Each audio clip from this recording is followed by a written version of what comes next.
La parole est à Monsieur Jean-Marie Tétart pour le groupe UMP. Madame la Ministre, Monsieur le Président, Madame et Monsieur les rapporteurs, chers collègues, en dépit d'une programmation changeante, d'un calendrier d'examen peu mobilisateur, la qualité des échanges, la bonne ambiance, le respect mutuel ont marqué ces 9 mois de débat. En dépit de l'annonce du caractère non négociable de certains objectifs, comme l'encadrement des loyers, la GUL ou le PLUI, le doute s'est progressivement installé face au constat des rapports remis au Premier ministre, aux coups de boutoir du Sénat, aux réactions des partenaires de la politique du logement, aux protestations de la majorité des maires de France et à celles des petits propriétaires. Ce doute a abouti sur la GUL et le PLUI à une reculade salutaire. La lutte contre l'habitat indigne, les marchands de sommeil, les copropriétés dégradées ont eu dès le départ notre soutien. Les propositions correspondantes, étayées et non contestées, ne résultaient pas d'une simple volonté idéologique, mais de propositions de l'ANA ou de son président Dominique Braille. Elles ont été enrichies de l'apport de députés qui peuvent encore nous faire profiter de leur expérience de maire. Nous soutenons les mesures qui améliorent la gestion des copropriétés, comme les modifications de prise de décision rendant possible la prise en compte de nouveaux défis comme l'économie d'énergie ou l'anticipation des travaux de gros renouvellement.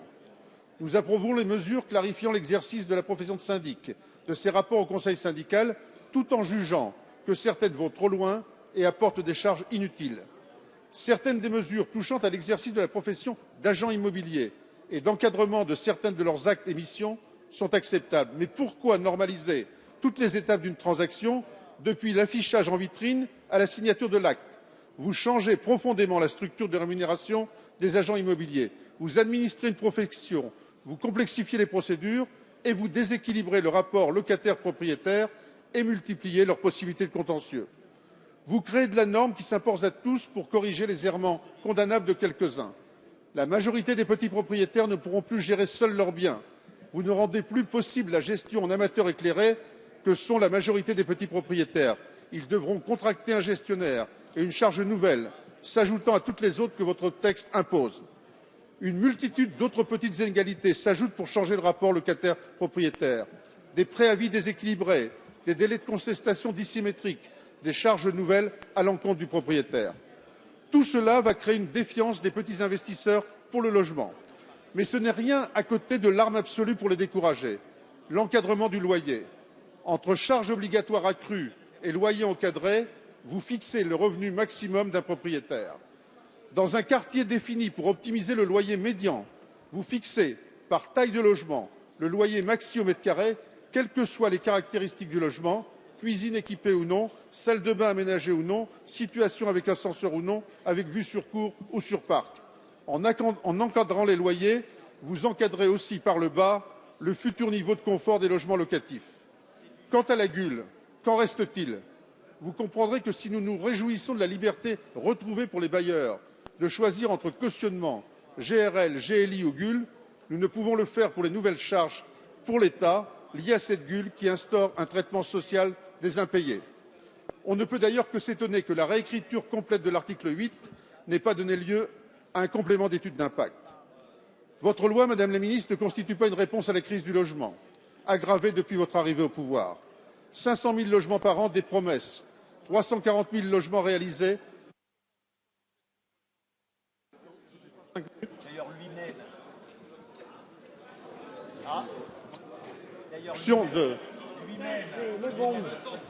Je recommence. 500 logements par an, des promesses, 500 000 logements par an, des promesses, 340 000 logements réalisés, dont 117 000 logements sociaux. C'est votre bilan de 2013. Monsieur Chassaigne vient de vous donner des éléments d'explication. Ce sera l'héritage que vous laisserez. Ce n'est pas une loi Allure qui va compenser ce déficit, mais vous pensez que le PLU, élaboré à une échelle intercommunale, est susceptible de faciliter la production de logements. Vous vouliez rendre son transfert obligatoire. Nous vous invitions, nous, au transfert par la pédagogie, l'envie, l'adhésion. Difficile de trancher entre votre majorité dans cet hémicycle et celle du Sénat. Toutes deux pour le caractère obligatoire, l'une avec une minorité de blocage symbolique inatteignable et l'autre, futur sénatorial oblige, avec une minorité de blocage toujours au rendez-vous. Finalement, la CMP a fait un ajustement de balance d'épicier, le 25-20. Vous êtes arrivé à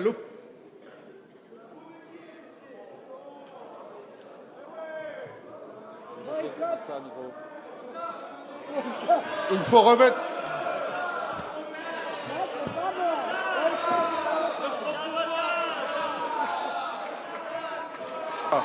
Deux fois, c'est trop. Vous me donnez combien de temps de plus?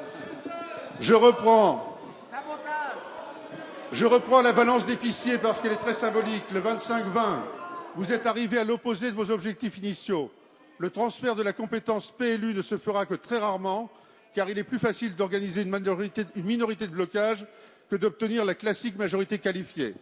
En conclusion, quelques points positifs ne peuvent compenser la complexification normative croissante, le déséquilibre apporté au rapport propriétaire-locataire, aux conséquences de l'encadrement des loyers, au coût pour l'État de la GUL et au mauvais coût apporté aux démarches volontaires de PLUI.